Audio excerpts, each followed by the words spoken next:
Howdy, howdy, howdy. This is when I started a few weeks ago. If you saw the video, hardest job you'll ever have, falling in love. This is the pour painting I did in that video. I've let it sit, I've let it dry. I have reflected upon it, I've looked at it. Usually what I do is after I do my pour painting, it usually takes a couple of days to dry. Even though it's acrylics, it's usually really thick. It's usually lots of different layers in it, so it usually takes a few days to dry at least. And then once it's dry, I will set it somewhere where I can kind of see it in my studio from different vantage points. I can reflect upon it, I can look at it, see what's in it, see what I like about it, what I don't like about it, what I want to get rid of. I think there's some really great cell formation in here, some really great colors. I'm not real thrilled about this area up here and this area over here. And even these two squiggly lines I'm kind of back and forth on. So there's a lot of potential here, you know, but it's definitely far from a finished piece. And to me, pour paintings put down a nice texture, and they put down a nice first base layer, you know, and then you can kind of work off that and pull stuff out and cover stuff up and just do a lot more work with it. But it takes reflection. It takes these spurts of energy and then time to just kind of sit back and reflect upon it, you know. And a lot of life is like that.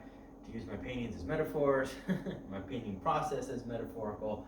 A lot of life is like that, where you'll have this burst of energy and you'll get a lot done, you know, and then you just need to have some time to reflect upon where you're at in life and what you want to do next and where you want to go and the things you like about life and the things you want to cut out of your life and what exactly you want to accomplish and the direction you're headed and all that great stuff. It's always dangerous having a cup of tea or coffee in your studio space because inevitably you're going to dip your brush in it. So I usually try to either finish it or set it way off to the side so I don't accidentally, you know, clean my brush out in it. Or grab a cup of dirty water and drink it thinking it's your tea. So let's get started on this.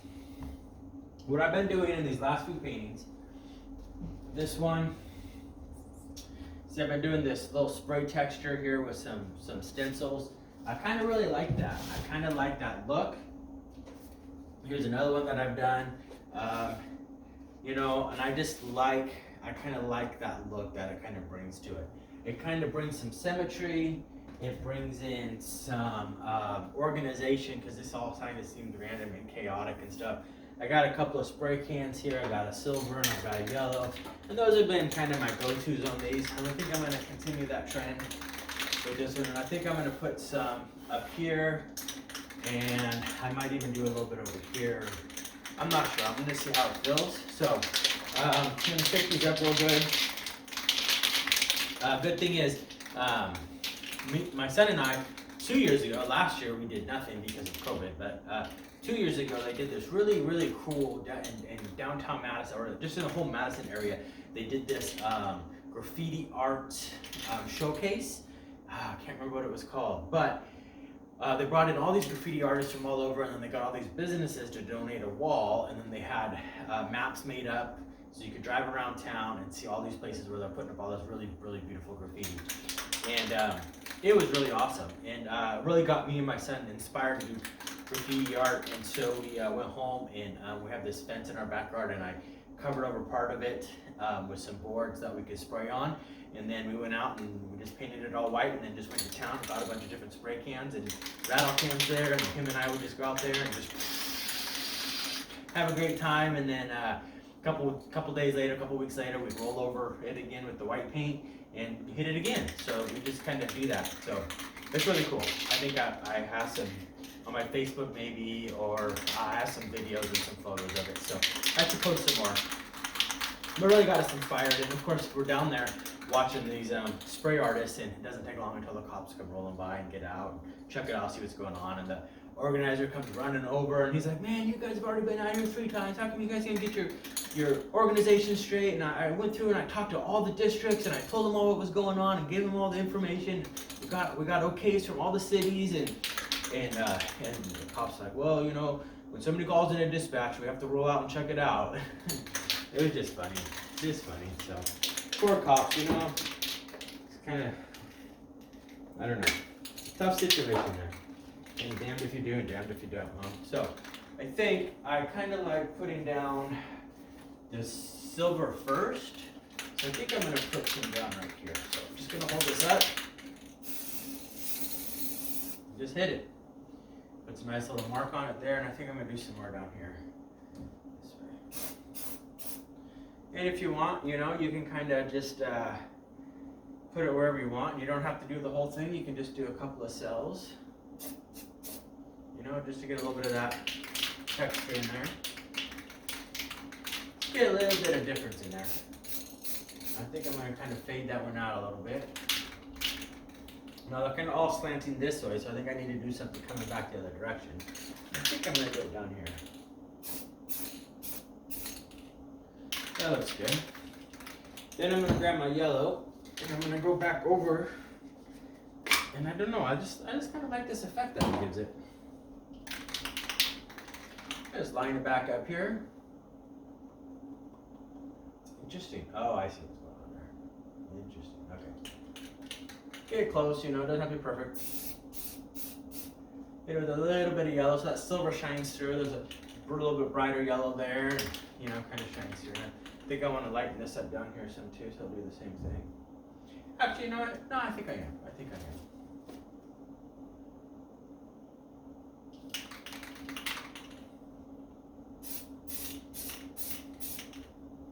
I don't do it real heavy, so that way a lot of the silver shines through. It looks like it just got kind of a little reflection to it, you know. And I think I'm going to do a little bit down here, but I think what I want to do is keep most of that silver that way, and I'm going to just do a little bit of yellow, kind of fading in this direction. Yeah, like that. So it kind of fades from the silver to the yellow. That's cool. I like that. I like that a lot. I think I'm going to leave that one all silver. I don't think I'm going to touch it. No, actually, I think I changed my mind. I'm going to do just part of it. Just a little touch. I like that fade. I like how that looks. That looks pretty cool. I like that. I like that a lot. So, I don't know. If it's changed it a lot, it's changed it a little. On this one, after I did that spray, I came back in with this black and put in these heavy lines of black. It kind of boxes in those lines a little bit more, you know, helps them to pop a little bit, and then I came back through and put these squiggles on it. So I might do something similar with that. I don't think I want to go quite as dark with this painting, so I'm not sure. At this point right now, I'm not feeling that. I like these squiggles, but there's just, there's a little bit of something about them.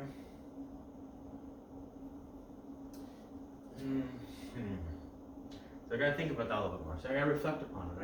I gotta let it kind of stew, and I gotta kind of let it just speak to me, you know, and see what it says. I like using these rattle cans, and these are gonna stick to the paint. The problem is not gonna be kind of any issue with peeling, or this is acrylic paint, so you know most things are gonna stick to it. It's gonna be fine.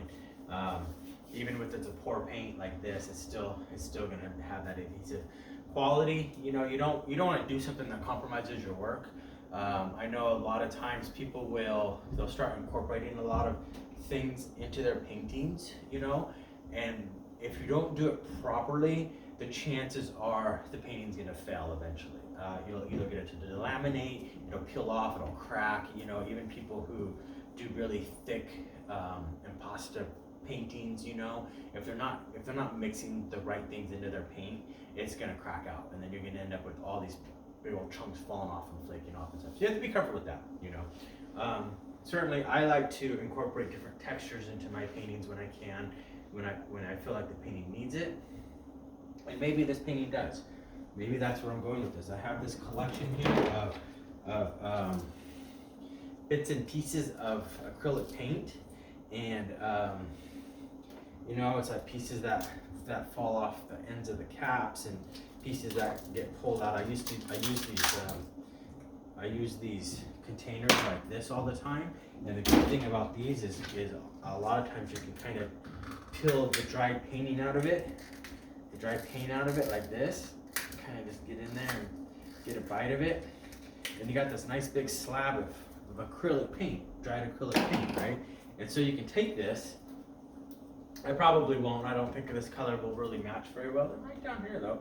What you can take this is you can kind of stretch it and rip it and break it, and then you can use some matte or some gel. You know, this is a matte. You can use this, or you can just use acrylic paint, and then you can just glue it on. And then you can just kind of just smear it on real good, and it's going to adhere real well. And so maybe I'll do that with this one. I've got this whole collection here of all different kinds of colors and shapes and all kinds of different cool stuff. So, you know, there's just all kinds of cool stuff here. So maybe I'll spend some time picking through that and incorporating that into the painting, just to get a little bit of more texture and stuff. I'm trying to build up a series here, so I'm using this, and with a good series, you kind of want something that carries through each painting, you know. That's what makes it a series. It could be a series about owls, you know, so there's an owl in each painting, right? Of course. So, but in abstract, you need some design elements. You need some compositional elements that carry through each painting, and that's kind of what my spraying is doing here. It's carrying through, and then they're all pour paintings, and so you get some of that cells, and then I'm using similar color schemes and stuff. So hopefully it'll all tie together. So I have all these different paintings that kind of all tie together. So I like where this went with the spray. I need to spend some time reflecting upon it. I don't want to go really dark with this one. I don't want to box out too much, but I do think I need to add some other elements, and I'm not exactly sure what those elements are just yet. And this is a difficult thing about abstract painting. I mean, if you're working off a photo or off of some representational thing, you know, you have a reference point. And you just look at the reference and you paint. You look at the reference and you paint. And as long as you're doing well, you know, if you're painting in your style, then that's great. As long as it's cohesive, you know, you should have that representation to defer to. With abstract paintings like this, there's really nothing to defer to. So you're kind of going into a deeper place conceptually or emotionally, and you're trying to express something else. And so if your emotional state has changed from when you began the painting to where you're at now, the painting is going to have to change as well. So if you're painting with a burst of speed and energy, let's say you're really angry and you just come at it and you're just throwing paint and stuff, well, that's going to be very different than if you're in this attitude of peace and harmony and you're kind of just flowing with it, you know? So when you come back to a piece, you have to decide. You have to decide, do I want to try to recapture that emotional state I was in when I began this piece and continue along that emotional line? Or do I want to work with the painting to see what I can bring out of it where I'm at now? So now I'm in a more peaceful place, or maybe now this painting I began in a peaceful place and now I'm angry. You know, maybe I'm frustrated, maybe I'm tired, and so now I'm going to bring that emotional state to the painting. And if I don't want to do that, then I need to take the painting and set it aside and grab either a fresh canvas to start on or another canvas. I have lots of canvases around here. Some are half completed because I didn't like where they were going, and so I set them aside. I said I'm going to come back to this one later, and that's a great time when you're in that emotional state to say, this is the perfect canvas for me to finish now, because I'm not invested in it, and so I can come at it fresh again. I'm going to do another video probably in the next week or so about letting go. I was going to do it this week, but I just don't feel like I'm quite ready, right? We're not quite there yet. But letting go it's about letting go. It's about releasing. It's about just opening your hands and just letting whatever you're holding go. And you can do it this way and hope it flies away, or you can do it this way and just drop it. You know, it's just about releasing that emotion, that frustration, releasing that things in life that you don't like, you know, the routines, the habits. It's about letting go of maybe people in your life you no longer can handle or stand. It's about just letting them. Well, I'm going to get deeper into this in another video, but letting go of your emotional state when you're painting. Letting go of the painting when you're painting. Those are difficult things to do. Those are difficult things to do. And some people have a process they go through before they paint. You know, they meditate, they pray, they visualize. Maybe they put on certain music that soothes them or puts them into a painting state, you know, where they're ready to paint, ready to create. You know, I think every artist has got some kind of routine. It might be small, it might be big. Come in, they make their tea, they put their music on, they get into their happy space, and then they go paint, you know?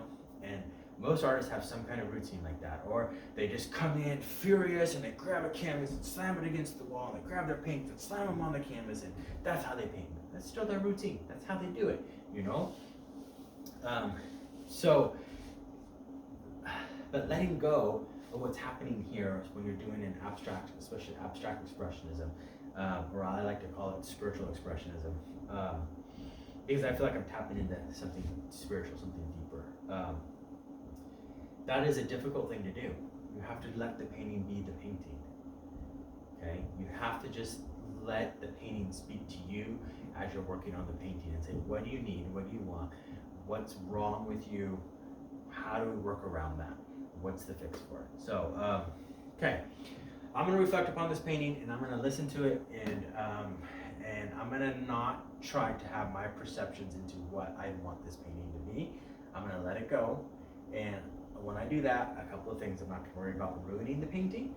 I'm not gonna worry about finishing the painting, and I'm not gonna worry about my emotional state in front of the painting. And those are hard things to let go of, because you want to be a perfectionist and you want the painting to be perfect, but you gotta let it go, because you can always come back. And I say when I talk with people, when I've done classes on abstract painting, I said, just keep going. You get to a point in a painting where you hate it, you don't like it, it's not working, just keep going. Just keep throwing more paint on it. Just keep going, because eventually you're going to bring that painting back around to something you like, something that's working for you, something that's harmony, something that's balanced, something that is conceptually pleasing, something that is just is really calling out to you. You know, but you got to just keep going and keep working on it. You know, and maybe that means setting it aside for 6 months and then coming back to it. I don't know, but you just have to keep going. Just keep going. And maybe that's the great title for this video. So just keep going with life. Just keep moving ahead. I'm gonna keep looking at this piece and just keep going.